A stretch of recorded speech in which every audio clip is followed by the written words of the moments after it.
We almost never take as a reference for our actions, decisions, and reactions the timescale that we can call immortality. On the contrary, we have the perspective of a limited earthly temporality, let's say 70, 80, or 100 years at most. We make our decisions based on this time scale, and some believe, while others do not, that after this time frame, another entirely different life will come. This other life is so heterogeneous, so different from everything we are living here, that it never serves as a reference for our actions. At most, there is a vague hope for something people call salvation or damnation. So from a moral point of view, there is a whole game of punishment and reward that can influence the attitude of some believers to some extent. Many non-believers are also sometimes affected because they are not absolutely certain of their disbelief. Thus they leave room for the possibility that there might be punishment for their actions. So they refrain from some actions, or at least refrain from committing them publicly, because there is always the possibility of punishment after death. But note well that the perspective here is not immortality, but punishment and reward. Now, it is evident that if there is immortality, it cannot consist solely of these two things. There must be something more to it. Thus, the substance of immortal life never appears. Only two of its qualities appear, which are the possibilities of punishment and reward. We do not know exactly what it consists of. There is reward, people say, in the vision of God. That's fine, very fine. But since you have no idea what the vision of God is like, how could you desire it so ardently? Also, as for punishment, we can form some images that are more folkloric than anything else. And translating this in physical terms, these two symbols of punishment and reward, we are still completely distant from any understanding of what an immortal life might be. Thus, the proposal of this course is precisely to meditate on the substance of this immortal life, on what it consists of, and then to make it so that instead of being an entirely different life that only affects us through the perspective of punishment and reward, it integrates into our everyday life as an immediate reference. The starting point of this investigation is as follows.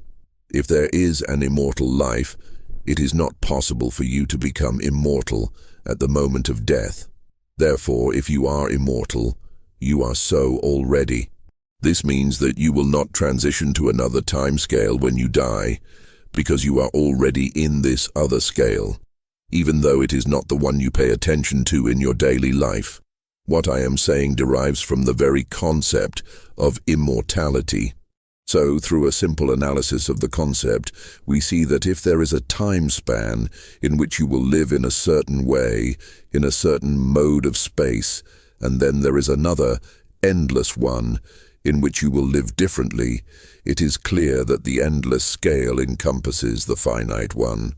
However, this is precisely what I call the consciousness of immortality. That is, being able to frame the acts in this time scale within the other time scale, which will continue your existence after the end of this stage. The difficulty in conceiving this makes the idea of immortality sometimes appear evanescent or overly abstract. And, for this very reason, it ends up not being considered in daily life, even by believers. As I said, believers do not think about immortality. They think about salvation and damnation. Salvation and damnation are qualities of immortal life, not the immortal life itself. They are not the substance of immortal life, but qualities it presents. So, immortal life can be very good or very bad, but we still do not know what it is. Very well. The difficulty we have in conceiving immortal life is not very different from the difficulty we have in conceiving anything else in this life we live. Firstly, we must see that the question of immortality is not asked generically, as the immortality of the human species, but is asked in personal terms, as my immortality. My mortality, my immortality, is evidently a matter of concern for me. Thus, we introduce this personal element into the matter. That is, immortality is part of a personal destiny. It is something that can happen and can be either very good or very bad. This immediately links the idea of immortality to the idea of the self. So, who is immortal? If you say, "My soul is immortal," then the expression is somewhat flawed. It introduces a separation between yourself, the one you speak of and believe you are, and an entity called the soul. Who will survive? Your soul? Or is it you? Is your soul something separate from yourself, or is it the self itself? If at the moment you die, your self dies and a soul, in quotes, survives, then this soul is certainly not you. Thus we escape the perspective of personal immortality. This is just to give you an idea of how inadequate the vocabulary used for these things in daily life is. For any realistic examination of the problem, we will need to replace these terms and the concepts they imply. To make this a little clearer, let us explore the idea of the self. When we use the word self, we first use it immediately to denote our presence in a certain place and circumstance. For example, I am here now. This means that I am receiving a series of stimuli from the external environment and am aware of them.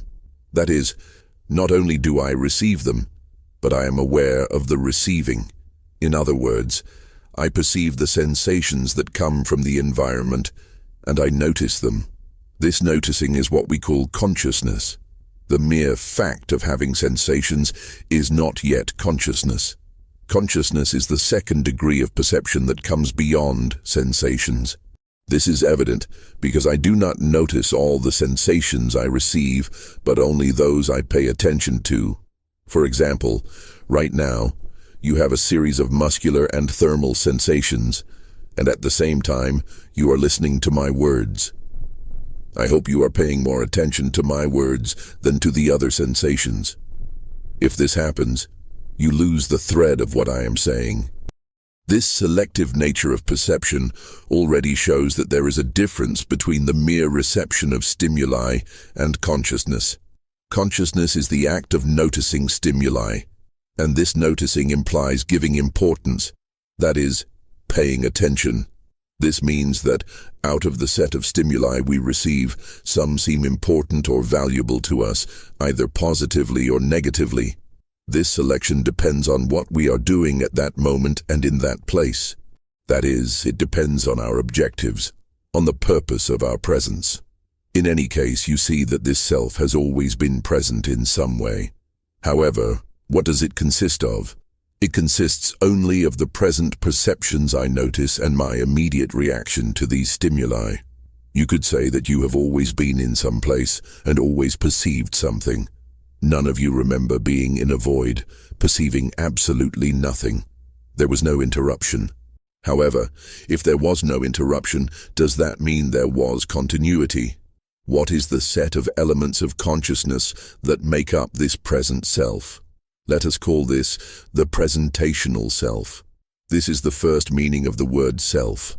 When you talk to someone, you are present before them. You hear their voice, perceive their physical presence, and respond to it in some way. Thus, the content of this presentational self consists only of what you notice from the current stimulation. And this has nothing to do with another situation 5 minutes ago in which you perceived other things. For example, you were on the street just now and noticed the movement of cars, the color of the sky, the direction of traffic, and so on. Now you are perceiving something completely different. Is there any connection between one thing and the other? No. You notice that although you were always present in some way, even during dreams, you were never in the void. Thus we can say that this presentational self is always there, but it exists in short fragments. It is simply not possible. Because if I say that its content consists only of the notes you are perceiving now, this set of notes is completely different from what you perceived 5 or 10 minutes ago. This is the first and most elementary meaning of the word self. I call it the presentational self because it consists only of a presence. And this presence is fragmented into sets of notes or sets of perceptions, completely distinct and disconnected from each other. Beneath this meaning of the word self, there is a more permanent and enduring sense. This is the one in which you know you must repeat certain actions and words in particular social circumstances. For example, I am used to teaching classes. There is a set of action routines I will repeat a certain number of times as long as I am alive, which identifies in some way with my social role. This also involves a set of expectations that people have of me and that I have of them. This is often expressed in terms of obligations, right? Obligations, plans, expectations, and objectives you have, all of this is not present in your consciousness all the time, but is constantly renewable. Whenever I want to think about it, I do not need to rebuild my circuits because I can easily remember them. I call this the self. This is my presence in human society, my relationship with all other human beings. So, every citizen, no matter how unintelligent they may be, has some idea of who they are socially, of the fabric of obligations and expectations they hold with regard to various people. In most cases, they do not confuse the obligations they have with one person with those they have with another. This means it is a set of codes, correct? These codes consist, above all, of expectations I have about what others might do and expectations they have about me. It also includes the knowledge I have about the expectations they hold concerning my actions. What is expected of me and what I know is expected of me. Of course, this self, let's call it the social self, can change many times during a lifetime. However, it possesses a certain stability. For example, the set of rights, duties, and expectations you have when you are in primary school is not the same as when you get your first job. So, your social self has changed, right? But it is not instantaneous like the presentational self. The presentational self consists only of instantaneous stimuli present at this moment. The social self, however, has a certain stability and durability. Its transformations are often problematic and difficult. Adapting to a completely new circumstance, changing jobs, neighborhoods, countries, getting married, divorcing, etc., gaining or losing money. Each time your situation changes, a series of adaptations is required. These adaptations are generally neither easy nor instantaneous. They take some time. This is the second layer. It is also subdivided, but it is not divided into as tiny fragments as the presentational self. The elements that compose it have a certain durability, right? There is fragmentation, but it is composed of longer pieces than the presentational self. Beneath this, there is a third meaning of the word self. This is when you recount your life to yourself, when you remember it or narrate it to someone else, right? This is what we will call the biographical self. The biographical self is also subdivided into stages, right? These stages can be quite long. You may also have an acceleration or deceleration in the pace of the narrative you tell yourself. For instance, certain events that were very intense or significant may require a more detailed narration. Other times, where you believe less happened, or that what happened was of lesser importance, you narrate quickly. A 5-minute event could occupy several chapters, while a 2-year event might be just a fragment of a chapter, depending on how you evaluate the importance of various episodes. Thus, this self tends to take on a more or less complete form, like the story of your life. Everyone believes they can tell their life story more or less. In telling it, they perceive a form, a kind of coherence, a continuity. Whether this continuity is real or imagined doesn't matter. We all tell our life story, sensing some continuity within it. This continuity is evidently not perfect. Firstly, because we have memory gaps. There are blocks of events that have disappeared forever and are unlikely to be recovered. Secondly, because what you narrate is not exactly how life unfolded, but your current interpretation of it, which may change over time. That is, right now, you tell the life you think you had, but in 2 years, you may think something entirely different and reinterpret everything, because other things may have happened that changed your priorities, and way of seeing things. Thus, the biographical self consists of a series of narrative forms we build throughout life, using the material we have. This material never fully coincides with the entirety of what actually happened. But still, if there were no factor of forgetting, would there be no criterion for selection? If you are going to tell your life story, if you are going to narrate a single episode from it, how many elements will you include in that narrative? For example, if something happened, it was because yourself was there. The presentational self was there and experienced millions of perceptions. Every minute, every second, it was perceiving something, a set of data. Are you going to recount all of that? It's impossible, right? You will have to abstract many details and focus on what seems interesting to you at the moment. Sometimes, for instance, things you barely noticed at a given moment may later turn out to be extremely important. Let's say someone gave you a malicious look one day, and you didn't pay attention to it. 2 years later, you find out that person was plotting against you. They had that malicious look because they were already anticipating your downfall and were greatly amused by it. You just didn't know the reason for their look at the time.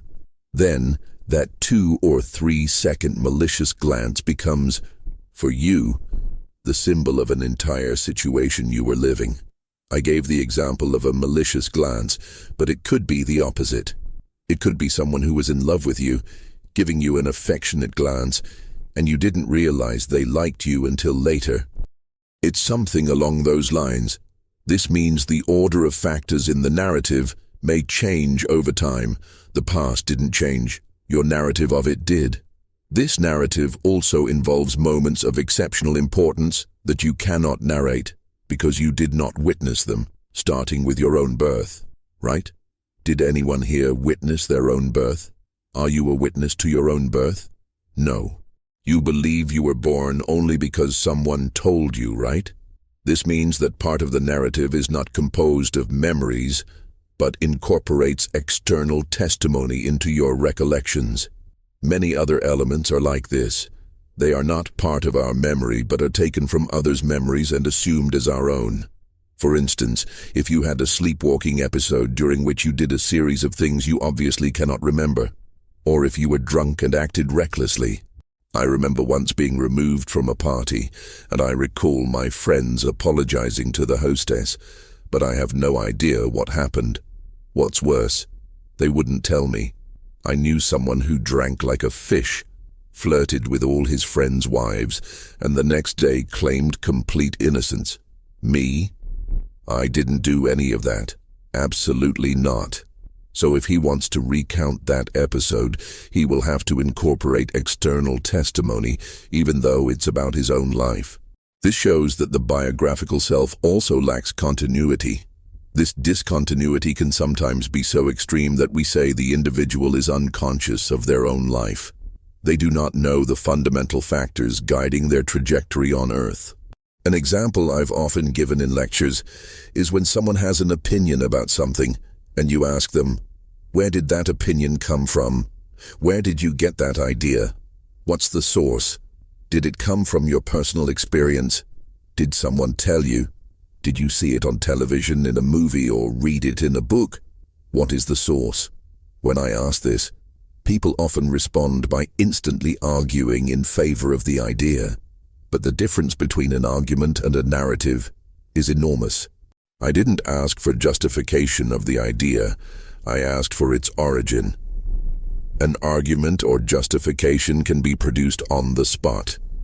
A story about the origin requires an effort of memory, sometimes involving digging up things that have been buried because they were too subtle.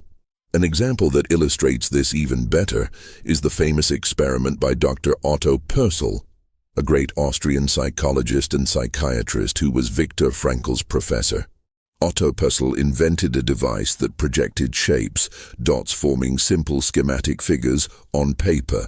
He would project these figures on a wall for about 15 seconds, asking the patient to look at them and try to memorize them. However, between one figure and another, he interspersed other similar figures that were projected for only a fraction of a second, too brief for the person to consciously perceive them. The next day, he would ask the patients which figures they remembered. Surprisingly, they remembered more of the figures that were projected for an infinitesimal fraction of a second than the ones they had consciously seen. In other words, they remembered things they hadn't actually seen. This is what came to be known as subliminal perception. Subliminal because it is below the threshold of consciousness. The stimulus was presented too briefly for the individual to take note of it. Thus, among the elements of the presentational self, there are many things you didn't notice at the time. You don't recall perceiving them, but they stayed in your memory. When you recount what happened, you might reconstruct the situation precisely with these imperceptible elements, which later become the most noticeable and easiest to remember. So, what didn't seem important or even present at the time becomes a key element of the narrative. The existence of subliminal stimuli already shows to what extent the composition of our autobiographical self is discontinuous and unreliable. Very well. We have here these three selves: the presentational self, the social self, and the biographical self. These three selves do not result from an analysis I am making, but are the actual ways in which people use the word self. Whenever you use the word self, you are employing one of these three meanings. If these three selves are composed of fragments and lack any substantive unity, then who guarantees that the self exists? Many philosophers have even claimed there is no such thing. For example, David Hume said, "I see that I have perceptions and memories, but I have never observed a self underlying them." However, we understand that if no substantive self existed, no entity worthy of being called a self beneath these experiences, who or what would weave these elements together? From the 19th century until now, many thinkers have wrestled with this problem, often trying to escape the notion of a substantive self. For example, some attribute the idea of self-identity to the influence of society. The individual believes they have a self because they have been given a name and a social identity which are repeatedly impressed upon them. Thus, all their experiences and stimulations are reference to this identity they received from society. This explanation works, but clearly not entirely. Why? For the individual to retain this abstract entity, the social identity they were given, in their memory, and to relate all other stimuli to it, this identity would need to be more prominent to the person than anything else. Moreover, if I have no continuity of memory, for instance, how can I remember that I am the same person they called by this name yesterday and today? If I was called by the same name yesterday and today, it's not possible that just the name is the reason I perceive continuity between the two moments. If they call you by the same name twice, how do you know it refers to you? And worse, how do you know it's the same name? Clearly, if there weren't something more substantive beneath these discontinuous sequences, I wouldn't perceive any continuity in them. For example, consider two unrelated events. On one day I fell off a horse. On another day I got married. Falling off a horse has nothing to do with getting married and vice versa. There's no connection between the two. How do I know both events happened to me? Another explanation could be that beneath all the events you have experienced, there is the presence of your body. That is, there exists a bodily identity that remains constant. Well, we do believe in this. However, does this bodily unity exist substantively? No, it does not. Today there isn't a single cell in your body that was there 20 years ago. Not one. All have been replaced. At most, what might remain of the body is a framework. But this framework has also changed, hasn't it? It's like the story of the Portuguese museum, where someone entered and saw two skeletons, one large and one small. When asked, the guide said, "This is Camões's skeleton." And the small one? That's Camões's skeleton at 5 years old. This shows that bodily continuity is not substantive continuity. It is the continuity of a form, which also does not remain constant. If the material content of the body, the elements that make up the body, does not remain constant, and the body's very form does not remain constant, then what does? You can't have two skeletons, one at 5 years old and another at 40, or at 60, 70, etc. Yet the fact is that the skeleton changes. So, it becomes very difficult to identify which elements remain constant. For example, when I look at a photo of myself at 2 years old and compare it to now, it's almost impossible to see if the person is the same. Sometimes there might be more resemblance between you and another person than between you at one age and another age. So, we are still left with the same enigma. The presentational self is made up of a series of disconnected elements. The social self consists of a constellation of consciousness or symbols that have no inherent connection with each other. These unify around a purely imaginary center. The biographical self consists of memories that are also disconnected and changeable over time. And yet none of you have ever confused yourself with another person. We know from experience that I never thought I was you or you. Every day I wake up and know I am myself. For 63 years, this has been the case. So, how is this possible? Each of us lives with the certainty of our own continuity, and this certainty has never been flagrantly disproven. But when we analyze the matter rationally, we cannot pinpoint where this unity resides. Can we? We thus observe this extraordinary fact: you have always experienced your identity. And in all the experiences you've had, from childhood to now, you know there is a constant element that allows you to recall something from when you were 2 or 3 years old, or even earlier, and still identify with that experience. For example, I'll give you an instance of falling off a horse. When I was 8 years old, I fell off a horse. I still remember the fall, seeing the ground approaching. Of course, the memory does not have the same intensity as the event in the moment, but sometimes it has more clarity. When you recall an event once or twice, you begin to understand details you didn't notice before, correct? So this means you deeply identify with elements in your memory, whatever memory is. This happened many years ago, and yet you had this same sense of identity then that you have now, right? We cannot define what this is. We cannot explain it. But let's say this is an experiential fact, right? This sense of the self only comes to us through this sense of identity. It is a feeling, an identification we have with ourselves. This is such an ingrained and firm sensation that when you lose it, you lose your sense. You become gravely ill. This is what is called schizophrenia. The schizophrenic thinks they are someone else.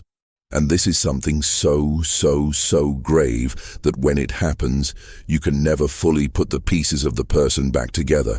You can partially mend them. You might restore some degree of social functionality, but the sense of identity is permanently mutilated. So here's some advice. Never become schizophrenic. Afterward, you'll be pieced back together, but something will always be missing. Moreover, during the period when the person is ill, they stop incorporating several important elements related to their situation. That is, because their sense of identity is confused, they fail to assimilate these elements. Let's suppose they later recover. What happens to that period of their life?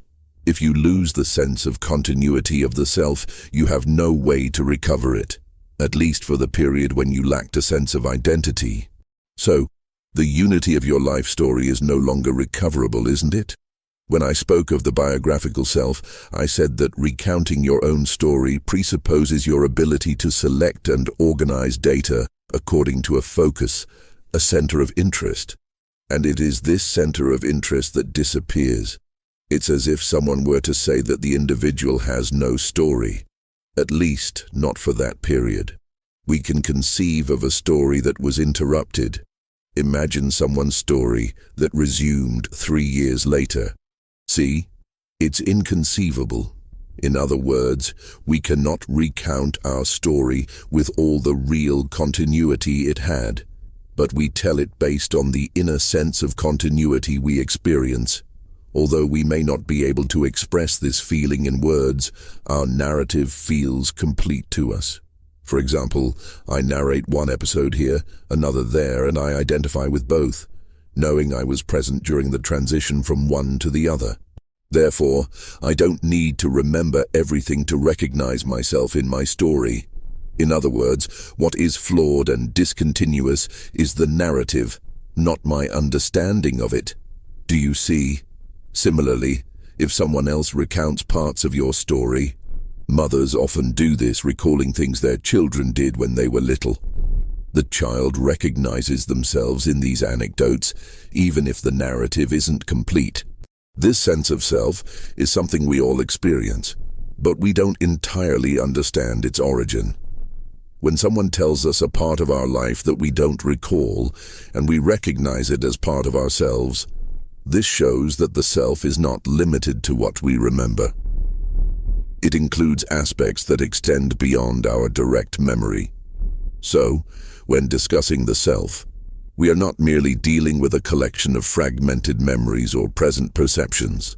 Instead, we are addressing an underlying sense of unity that persists despite the discontinuities in our narrative.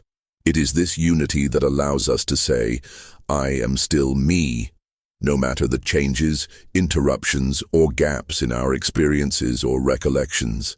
This unity is not something that can be easily described or analyzed because it doesn't exist in the same way as physical or measurable entities. It is an experiential fact, a fundamental feature of how we relate to ourselves and the world.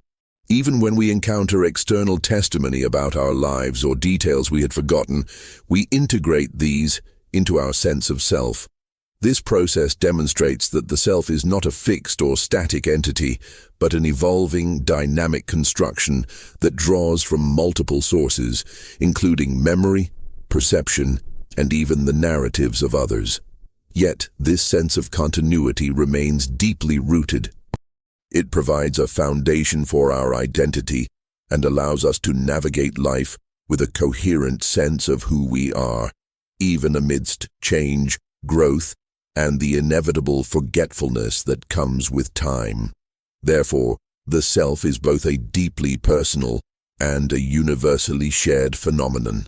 It is shaped by our unique experiences and memories, yet it connects us to a broader human condition, our shared struggle to understand our place in the world and to make sense of our own existence.